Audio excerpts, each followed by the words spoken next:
আসলে জীবন থেকে শখের সবকিছুই হারাই গেল।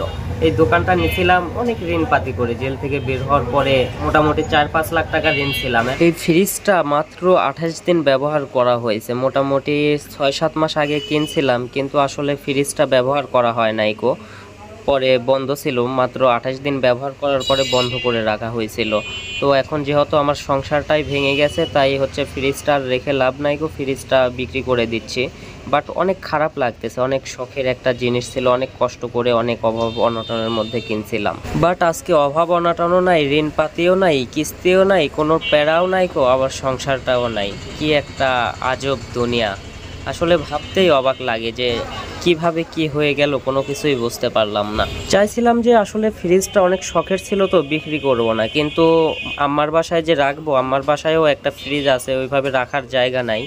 আর এখন তো আমার এখানে বন্ধ করে রাখা হয়, আমি তো খাওয়া দাওয়া আম্মার বাসাতেই করি, তো জিনিসটা নষ্ট হয়ে যাবে। তাই আসলে বাধ্য হয়ে এখন বিক্রিই করা লাগলো, এছাড়া কোনো উপায় নাই। কত শখ করে জিনিসটা কিনছিলাম, মাত্র 28 দিন ব্যবহার করা হয়েছে, পরে এভাবেই বন্ধ হয়ে আছে, আর চালানো হয় নাই কো। তো এখন যেহেতু ইলেকট্রিক জিনিস পড়ে থাকলে নষ্ট হয়ে যায়, এই জন্য বাধ্য হয়ে বিক্রি করে দেওয়াই লাগলো।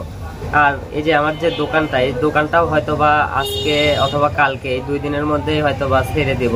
আসলে জীবন থেকে শখের সবকিছুই হারাই গেল। এই দোকানটা নিয়েছিলাম অনেক ঋণ পাতি করে, জেল থেকে বের হওয়ার পরে মানে মোটামুটি 4-5 লাখ টাকা ঋণ ছিলাম, এর মধ্যে আবার ঋণ পাতি করে এই দোকানটা নিয়েছিলাম। কিন্তু আসলে দোকানটাও ছেড়ে দিছি, এখন কিছু করার নাই কো, সব চলে গেল। শখের যা কিছু ছিল জীবন থেকে সবকিছুই চলে গেল, কিছুই রইল না।